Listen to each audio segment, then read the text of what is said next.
The twin suns of Port Helios climbed like hammerheads over a city built from heat and salvage. Docking Row sang its morning chorus, cargo lifters whining, coolant hissing, hawkers bargaining through translators that always made threats sound cheerful. Leka adjusted the frayed sand cloak around herself and her daughter. A shelter against the glittering grit that got everywhere: lungs, gears, memory. Maya's hand was small and hot in hers. "I'm thirsty." Maya murmured. "2 more stalls." "Little star," Leka said, scanning vendor placards and posted shifts with the reflex of someone who'd learned to read danger faster than text. The Port Guild had a new notice stenciled on every bulkhead: "No unlicensed labor and Cephalon wardens." Crystalline armor, shining like bad omens. "We're checking papers at random." 3 months of refusals had pared Leka down to resolve, and a handful of credits she counted twice a day and dreamed about at night. A spice vendor turned 4 eyes their way. "No handouts." "Blue skin." "We're not asking," Leka said evenly, and moved on. Maya matched her pace like a soldier's shadow. The collision was gentle but firm, like bumping a post you hadn't noticed. Hands steadied Leka before she could twist to block or apologize.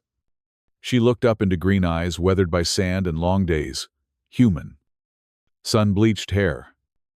Clean work shirt with a stitched name, Elliot. "No harm done," he said.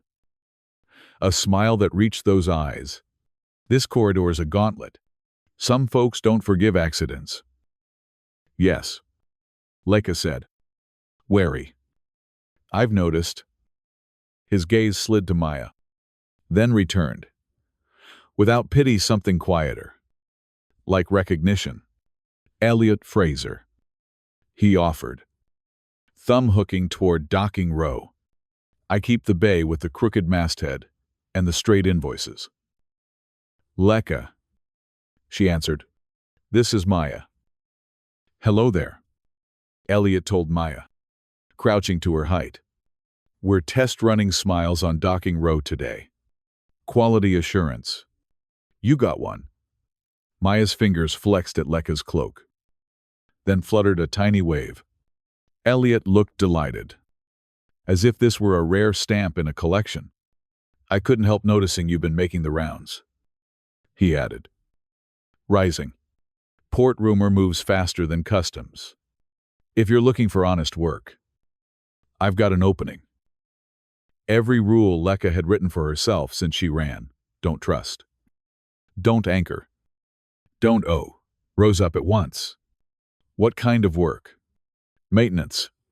Inventory. Floors shiny enough to shame a star.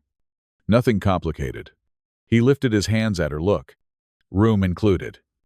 Door locks that work. No strings." Maya tugged twice the signal she used when thirst was morphing into headache. Decision tightened inside Leka like a knot, then loosened. "Lead the way," she said.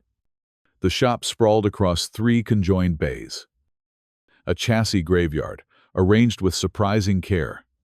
A courier vessel sat open as a peeled fruit, hull panels stacked by size. Racks of calibrated sealant sticks were tagged by cure time, and someone had stenciled hazard icons in cheerful colors as if danger were a mascot. Climate control purred. The air smelled of cool metal and bitter coffee. "Not much to look at," Elliot said, palming the door shut. "Keeps the lights on."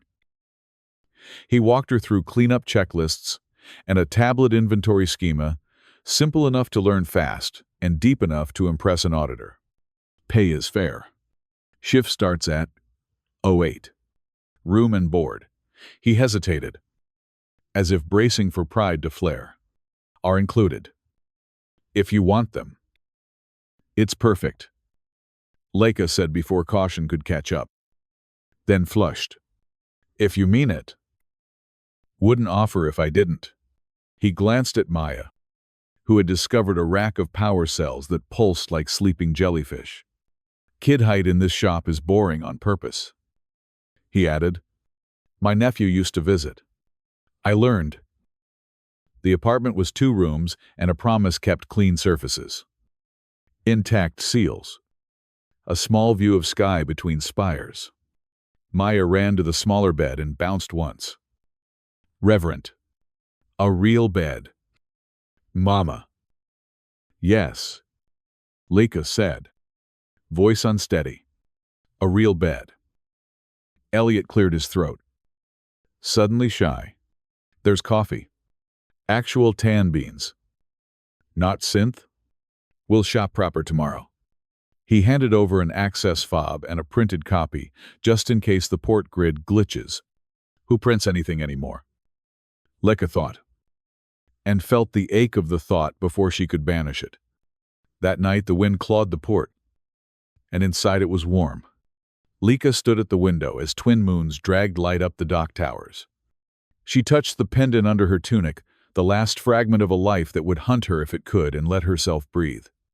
Maya slept with her hand flung across the mattress like a claim stake. She woke before the suns. At 07:30, she stood on the bay floor with a broom that felt like a banner. Counting exits. Cameras. Cover. Elliot emerged with 2 steaming mugs. You're early. You said 8. Docking row runs on 10 minutes ago. He handed her coffee. Their fingers brushed. A small, bright shock. I tuned the security grid to blue spectrum motion at night. He added casually. As if he weren't telling her he'd watched over her sleep without watching. More reliable than half the sitters for rent on this rock. Something clanged in the back, followed by an inventive cuss in 3 languages. A mountain wedged through the bulkhead curtain human. Tattooed forearms paved an engine scar. Grin wide enough to make space. Boss. That Cephalon freighter's bleeding coolant like a stuck pig. Oh. Hi. Rex. Elliot said with the tone mechanics, save for beloved hazards. Chief. Headache. Rex. Lika. She's the reason you might finally find your tools where you left them.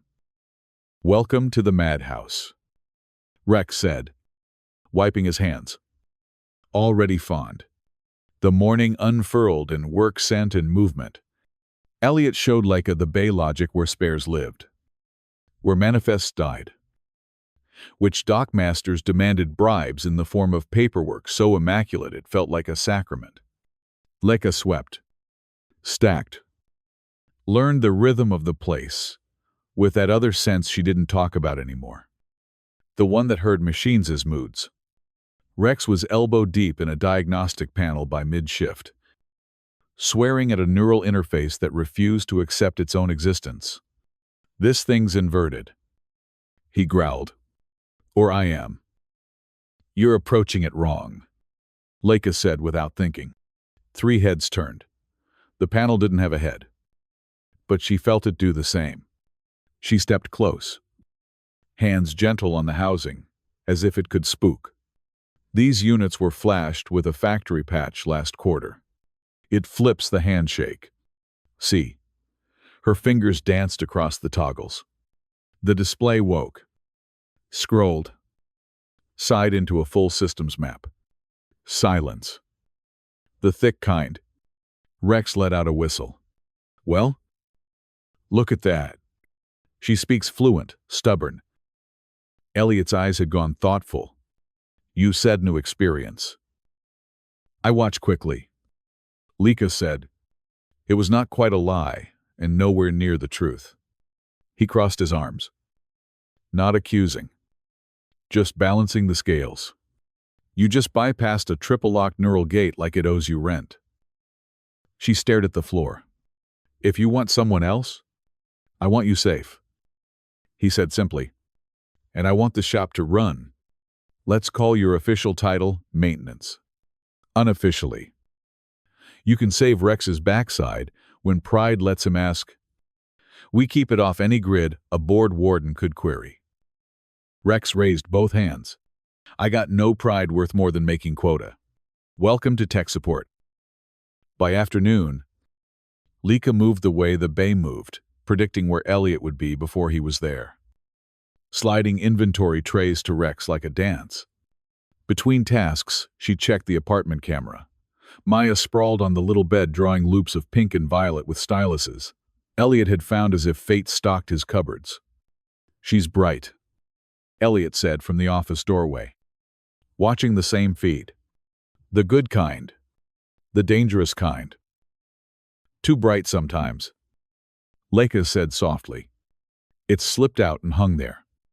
Elliot didn't ask the question that followed those words. He just nodded, like someone receiving coordinates he'd write down later. The bell over the door chimed. A Cephalon trader eased in.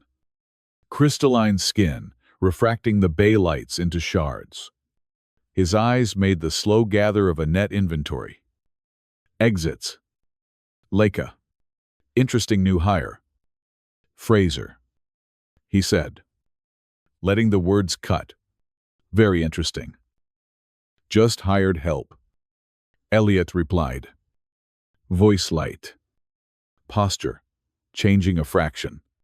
Nothing interesting about keeping floors clean. The trader smiled like glass and left the door ajar longer than weather allowed. Elliot shut it himself. Hand lingering on the bolt. We'll upgrade protocols, he said. Call it my habit of keeping promises twice. Night fell with the certainty of habit. Leica tucked Maya in.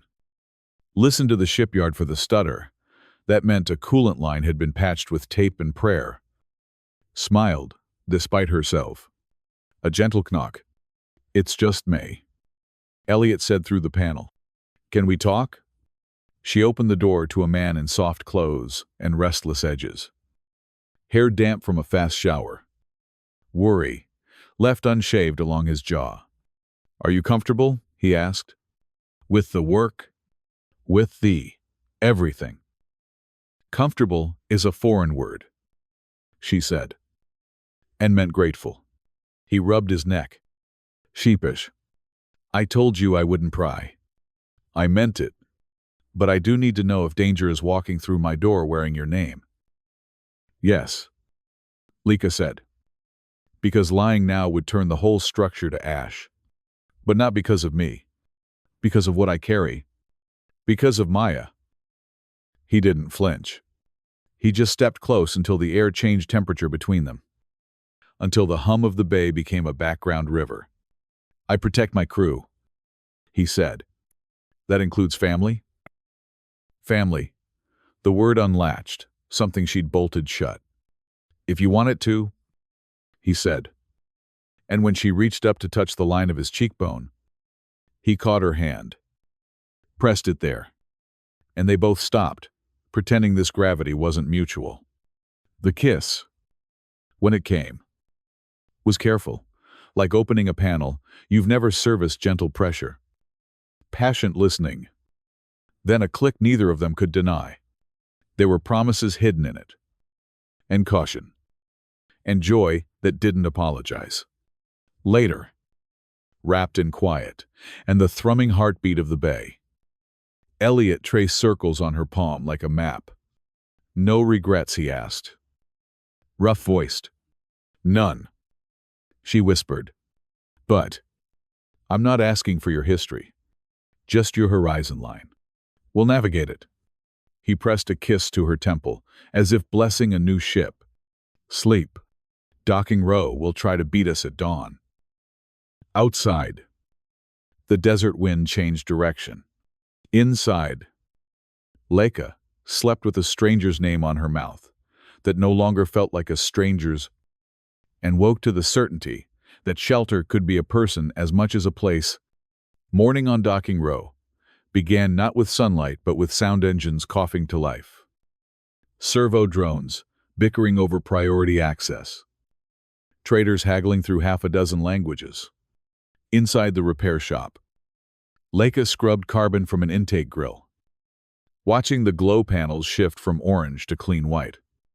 Elliot moved between workstations, a streak of coffee and competence, while Rex sang something tuneless but enthusiastic beneath the hood of a speeder. For the first time in months, the rhythm felt normal. Safe. Too safe. Lika thought, and that was when the knock came. 3 sharp raps. Measured. Metallic. Not a customer. Not a friend. Elliot's head lifted. Expecting someone. She shook her head. Her throat had already gone dry. The door slid open before he could answer. The port wind howled through, and with it, 3 figures stepped inside. 2 wore crystalline armor that scattered sunlight in rainbow blades. The third, cloaked in royal black, trimmed with silver, needed no introduction. Lana of the Astral Dominion. The lead guard intoned formally. "You've led us quite a chase." Leka froze. The name hit like a blaster recoil. She had not heard it in a long time. "I believe you're mistaken," she said evenly, forcing her voice steady. "My name is Lika. I'm just a maintenance worker." The cloaked figure lowered her hood. Beneath it, features carved in familiar symmetry, blue skin, darker than Lika's. Eyes sharp and knowing. A brother's eyes. "Enough games. Sister," Aldrin said quietly. "Father is dying. The succession cannot wait." Elliot's stance shifted. Subtle, but protective. His hand rested near the workbench drawer that held his concealed blaster. "Gentlemen," he said, polite steel in his tone. "You're interrupting a business day. Stay out of this." "Human," snapped one of the guards. Crystalline armor, refracting in menace. "This is a matter of state." "Everything in my shop," Elliot replied, "is my business, including my employees." Aldrin's gaze flicked to him, studying the stance, the dirt on his cuffs, the steadiness in his eyes. An unusual protector. He mused. "Do you know who she really is? What she's done?" "I know she's earned her place here," Elliot said. "That's all that matters." Leka's pulse thundered. "Don't," she whispered to her brother. "Not here. Not in front of—" "She hides behind your kind now." Aldrin's voice softened, almost pitying. "Sister, your daughter's existence threatens centuries of balance. The Genetic Council is already calling her an abomination." "Maya." Leka's vision narrowed. "You will not touch her." Aldrin spread his hands in mock surrender. "Then come home and prove the child is not a danger. Refuse, and the council will take her by force." Elliot moved before thinking, stepping between them. "I suggest you watch your tone when you speak about my family." The word hung between them, heavier than the desert heat.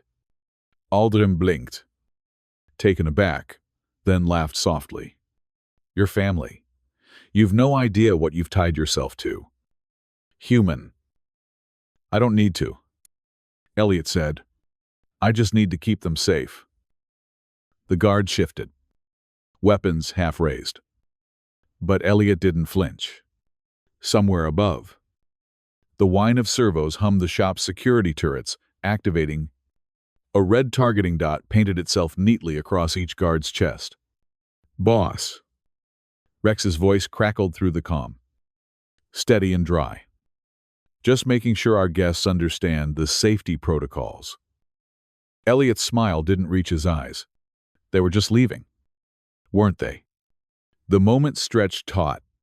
Then, surprisingly, Aldrin chuckled and motioned his men to lower their weapons. "You found a bold one. Sister, perhaps we should discuss this somewhere more private." Elliot nodded once. "Office. Rex. Maintain overwatch." Inside the cramped office, the air was cooler but charged. Lika stood beside Elliot, her pulse hammering. "Speak plainly." "Aldrin, what do you want?" He leaned against the console with regal precision. "Father's illness has exposed fractures in the Dominion. The Genetic Council moves to seize control. citing your disappearance as proof that the royal line is unstable. They plan to crown a puppet, then purge all mixed bloodlines, starting with your daughter. The words hit harder than any weapon. That's why I ran. Leica said. They would have taken Maya, used her. I couldn't let that happen. Elliot's jaw clenched. And now? Now, Aldrin said. We have a chance. There are those within the Dominion who see the Council for what it is, a relic. If you return, if you show that diversity has not corrupted the line but strengthened it, you could unite the factions. Leica let out a bitter laugh. They'd never accept Maya. Not easily, Aldrin admitted. But if she appeared under the protection of a recognized consort, preferably human, it would force the Council to adapt or fracture. Elliot frowned. You mean parade her as a symbol? I mean, Aldrin said, eyes narrowing. To use the truth of your bond as a weapon sharper than any blade. Silence. Dust motes drifted in the sunbeam, slicing through the window. What guarantee do we have that this isn't a trap? Elliot asked. You don't, Aldrin said, but you do have 3 days. After that, the Council will send their own hunters, and they won't knock. He straightened, smoothing his cloak. For what it's worth. His sister. I'm glad you found someone willing to stand beside you. I only hope he survives the consequences. When he and his guards left, the door hissed, shut behind them with finality. The silence that followed was deafening. Elliot turned toward Leica. Princess, he said softly. A wry smile, tugging at the corner of his mouth. That's a new one. Don't start, she said. Exhaustion lacing her words. I didn't ask for the title.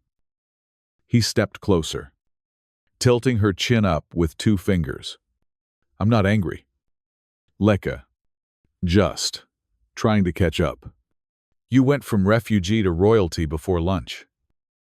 Tears she hadn't planned burned her eyes. You should walk away. If the Council finds out who you're sheltering, they'll find out I don't scare easy. Elliot interrupted, and that I keep my promises. Why? She asked. The word cracking open all her defenses. Why risk everything for us? He brushed a strand of violet hair from her face. Because the universe doesn't hand out second chances. You have to make them. Someone once did that for me. For the first time in years, she let someone hold her without bracing for loss. That night, Rex's safe house lights burned low against the red cliffs outside Port Helios. The desert wind howled. And inside, Elliot's crew worked silently to load the last of their supplies. On a workbench, Maya sat cross-legged, tracing constellations in dust. When she looked up, her eyes glimmered faint pink. Mama, she said softly. The stars say, we have to leave soon. Leica froze. How do you know that? I just do. Maya smiled faintly. They're loud tonight. Elliot met Leica's Gaza. Looks like your brother's not wrong about the Council moving fast. She nodded. Resolve hardening. Then we move faster. The engines outside hummed to life Elliot's ship. Rex's gunship. Ready for departure. The night smelled of ozone and storm. For the first time since running, Leica felt something dangerous and new hope. In the skies above Port Helios, lightning forked across the twin moons, painting the desert silver. 3 days. That was all they had. And somewhere beyond those clouds, the astral dominion waited along with the fate of everything they'd built. The safe house crouched like an old animal in the red cliffs beyond Port Helios, an abandoned mining outpost turned haven. Its corridors carved from stone veined with iron that muddled scanners.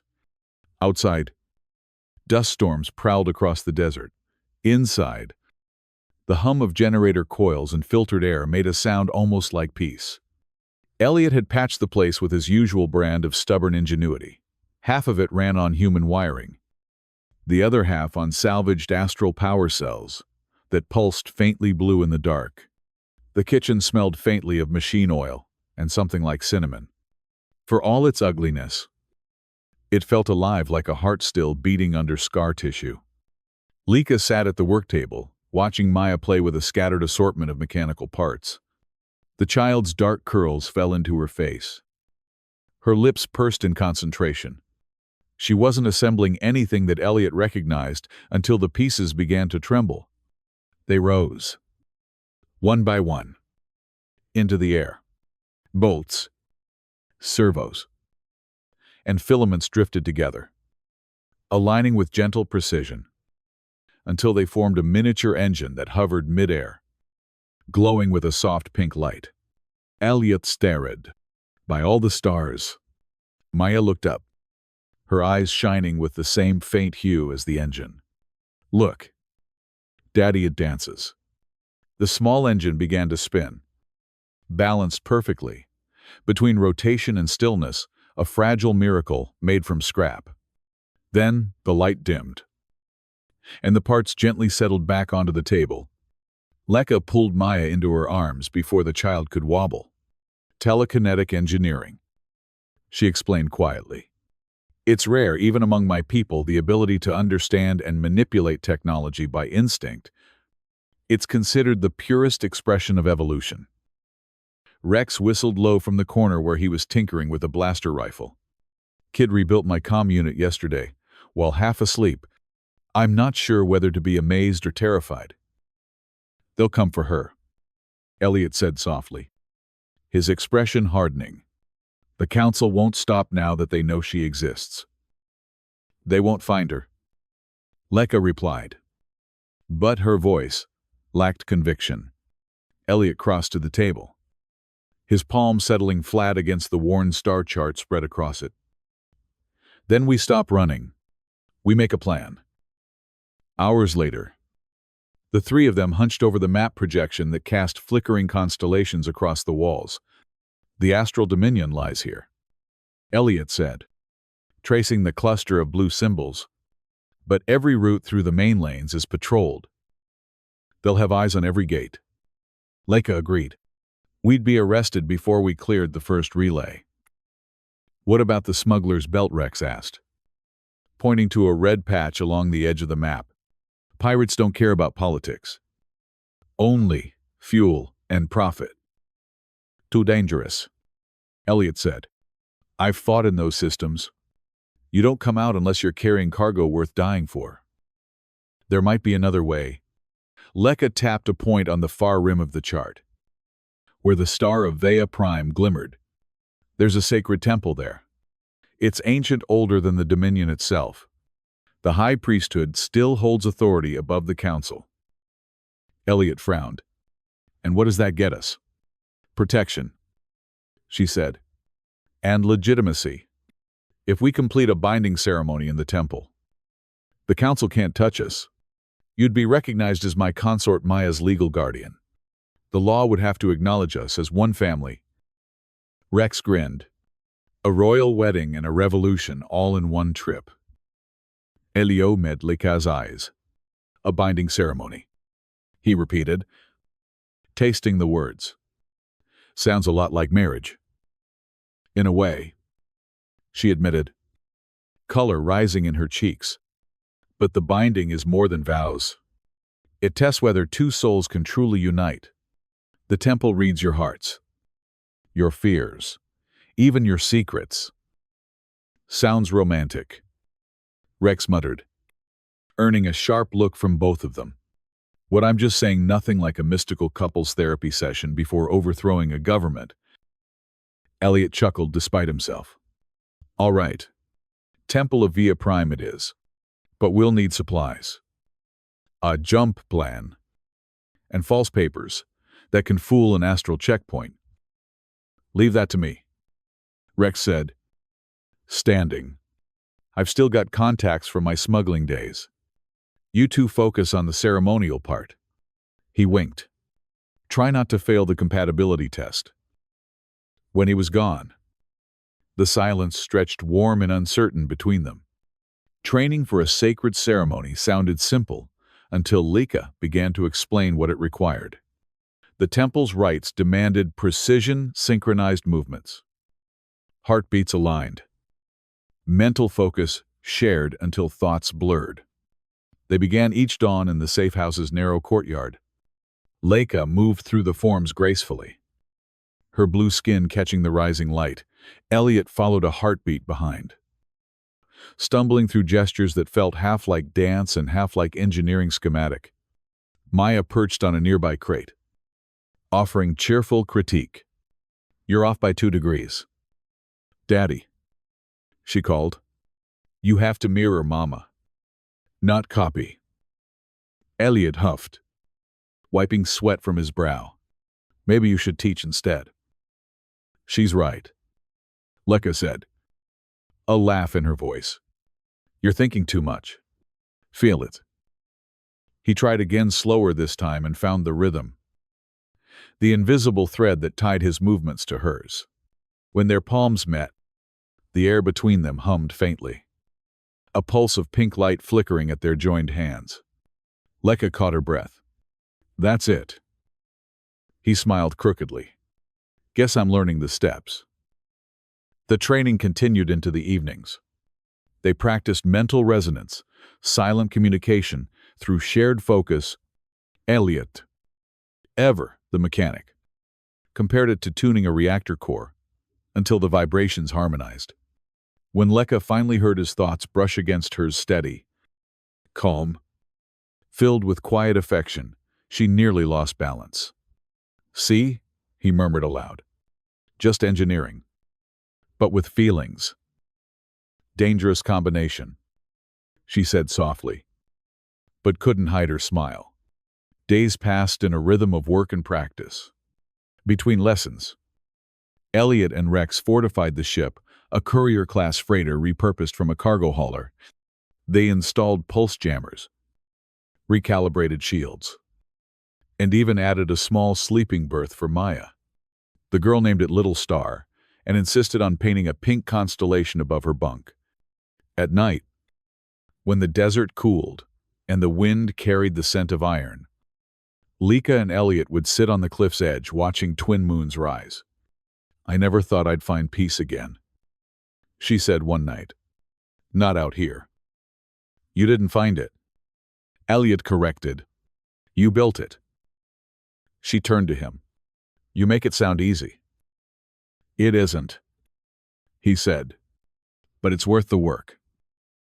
Their fingers brushed, lingered, intertwined. On the third evening, the horizon shimmered with oncoming lights, ships descending, dust spiraling in their wake. Maya looked up from her drawings. "They're friends," she said simply. Elliot's hand went to his sidearm. "You're sure? They feel like Uncle Aldrin." Moments later, the scanners confirmed it. 3 sleek vessels set down near the outpost, bearing the astral crest of the royal family. Aldrin disembarked, flanked by cloaked figures whose faces were hidden. "I thought you might need an escort," he said, smiling faintly. "The council's reach grows longer each day." Elliot crossed his arms. "We weren't expecting company." "Consider us insurance," Aldrin replied. "Sister, if you're set on this madness, at least let me help you survive it." Lika studied him for a long moment, then nodded. "We leave at dawn." As the ships powered down, the wind howled again, sweeping sand across the landing pads. Lika stood beside Elliot, watching the last light fade behind the cliffs. "Do you trust him?" Elliot asked quietly.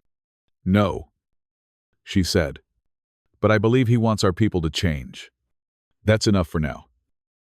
He reached for her hand, squeezing gently. "Then we hold the line together."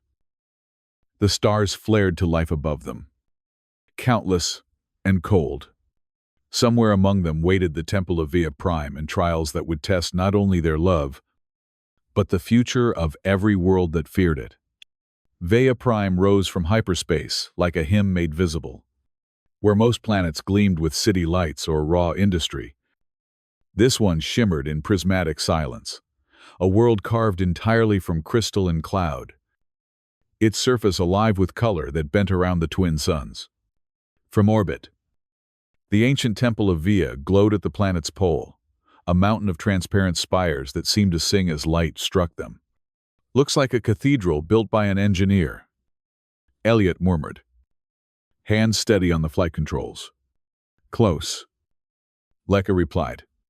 "The ancients designed it to mirror the harmony between matter and spirit. Every note the crystals sing corresponds to a mathematical frequency." Rex let out a low whistle from the co-pilot seat. "So basically, this whole planet is one giant mood ring for the gods." Leka didn't correct him. In truth, the temple's mood was changing, its glow pulsing faster as their convoy descended through the atmosphere. It was said that the temple knew when destiny approached. They landed as the suns dipped below the horizon. The courtyard around the temple shimmered with an ethereal field that vibrated faintly underfoot. Waiting at the base of the central stair was a group of robed figures whose movements were as precise as machinery and as graceful as music. The eldest, skin like polished starlight, stepped forward. "Welcome, Seekers," she intoned, voice melodic enough to echo through their bones. "I am High Priestess Aurora. The temple has awaited you." "You knew we were coming?" Elliot asked. Arara smiled, eyes like galaxies. "The temple knows when love and purpose travel together. Both are rare in this age." Her gaze rested on Maya, whose eyes glimmered faint pink. "And it knows power when it sings in the blood." Before Leka could answer, the sky thundered. Alarms blared from the ships. Rex checked his scanner and swore. "Council cruisers. 5. Maybe 6. Dropping out of hyperspace. How the hell did they track us?" "The Council has spies everywhere," Aldrin said grimly. Aurora lifted one slender hand. The temple itself answered. Light rippled outward, forming a translucent barrier that enveloped the landing platform like a living dome. The incoming ships hit it with blue-white plasma, and the air sang with resonance. But the shield held. "The temple protects its own," Arara said calmly. "But its protection is bound to the trials. We must begin at once." The first chamber was vast and circular, its walls alive with mirrored facets that reflected infinite versions of themselves.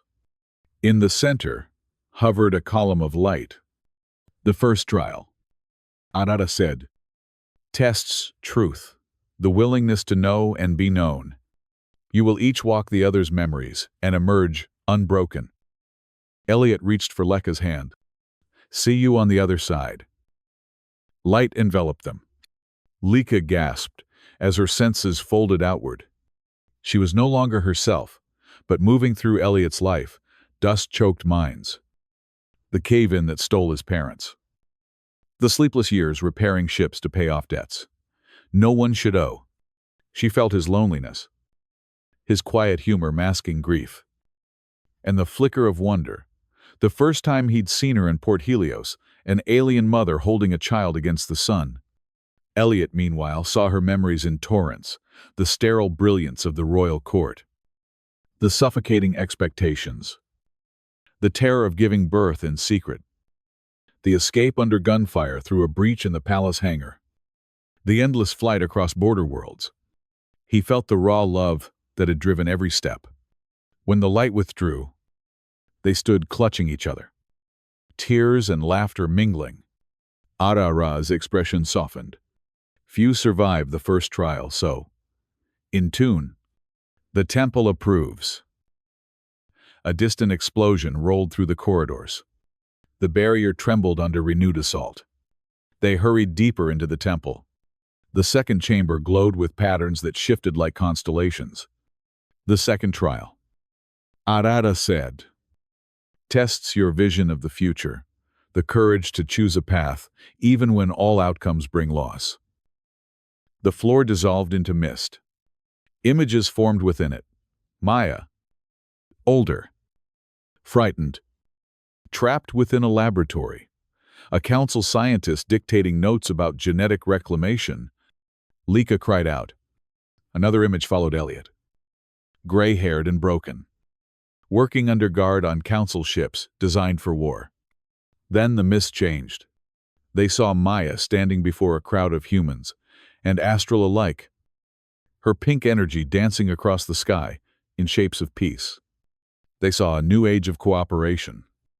Of mixed families laughing openly, where once they hid.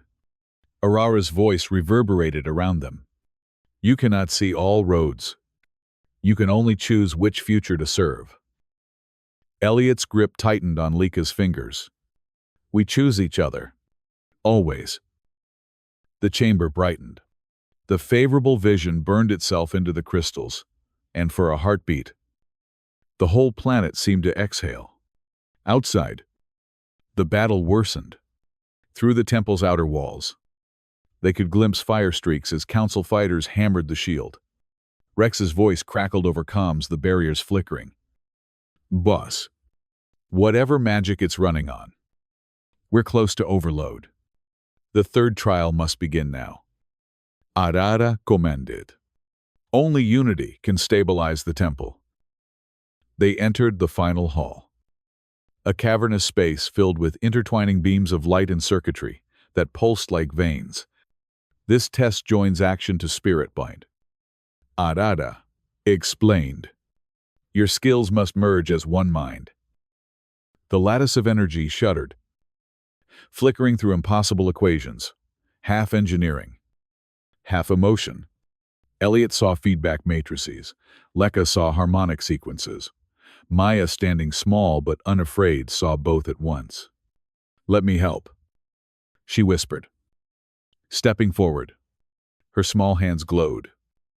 Connecting with the nearest beam, the pattern stabilized but threatened to consume her. Maya, Lika cried.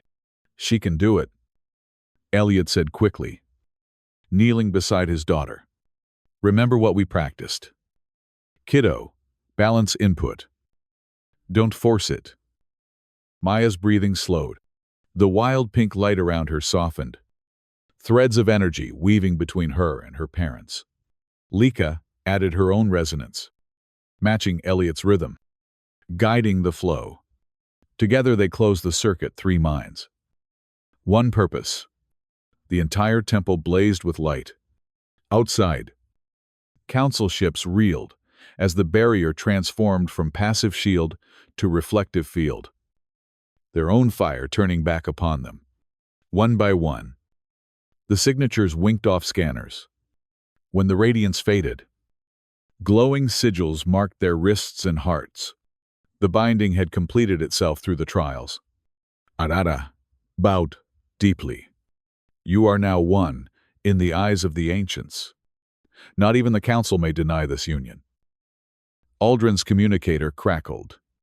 The council fleet is retreating. They've transmitted a message, formal recognition of the binding and withdrawal of all warrants. Relief flooded the chamber. Lika leaned into Elliot's embrace, trembling with exhaustion and awe. I told you we'd make a great team, he whispered, voice rough. Not team, she corrected, smiling through tears. Family. Maya yawned, curling against them. The temple says we passed. Elliot looked around the glowing chamber, the air still humming with quiet power. Then let's take our miracle and go home. As they stepped out into the violet dawn of Vea Prime, the High Priestess watched them with something like reverence. Your union has awakened the temple. For the first time in millennia, it sings a new harmony. Perhaps this is how the universe begins again, through love that refuses its boundaries. Wind swept over the crystal plains, carrying the echoes of that song up into space. And for the first time since the astral dominion was born, the stars themselves seemed to hum in agreement. The capital world of the astral dominion shimmered like a constellation brought to life, Its crystalline spires caught the starlight and bent it into rivers of color that ran through the night. From orbit, it looked like the reflection of some divine jewel, floating in darkness, beautiful, impossible, and full of secrets. Elliot stood before the observation window of their new chambers, high within the royal citadel. The view still took his breath away. "Hard to believe this is home now," he said softly. Lekka came up behind him, slipping her arms around his waist. Her skin glowed faintly in the starlight, soft blue, alive with warmth. "You'll get used to it," she teased. "Just don't let the courtiers hear you say that. They prefer to think we belong to the stars, not to stone walls." He turned, smiling, brushing his thumb against her cheek. "I belong wherever you and Maya are. The rest is just scenery." A giggle broke their quiet moment. "Ew. Gross," came the small, high-pitched protest from the doorway.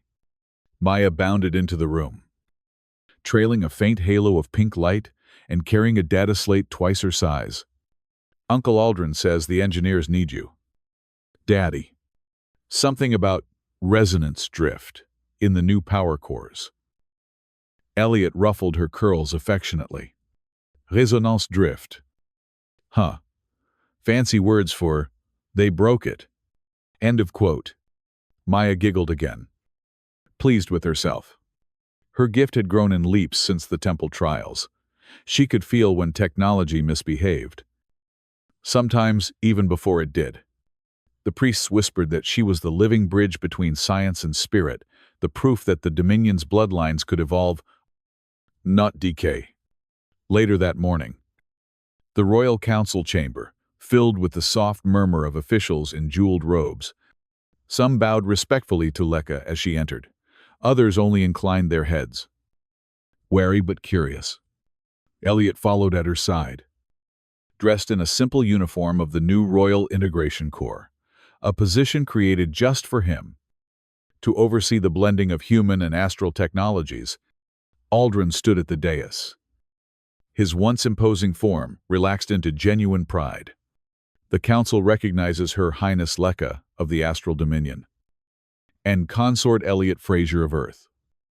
For presentation of reform proposals, Lekka stepped forward, her voice clear and resonant. "For centuries, we believed that purity of blood guaranteed strength, but purity isolated us. It blinded us to innovation, to empathy, to growth. Today, we stand here as proof that diversity of species, of thought, is not our downfall, but our future." At her cue, holographic displays came to life around the chamber, showing new shipyards where humans and astral engineers worked side by side, schools where children of mixed heritage learned together, hybrid energy systems that had doubled efficiency across 3 worlds. Elliot took the podium next. "Your old systems were elegant but fragile. Ours were practical but crude. Together, we've built something stronger. Look at Maya. Her gift exists because of that unity. She isn't a flaw in your lineage. She's an evolution of it." Maya stood between them, small and bright, and raised her hands. Pink light rippled through the chamber, weaving itself into the crystalline architecture. The hologram shifted into one breathtaking image, 2 hands, 1 human, 1 astral interlocked and glowing. A hush fell over the council. Even the most conservative members could not deny what they were seeing. When the applause came, it was cautious at first, then thunderous.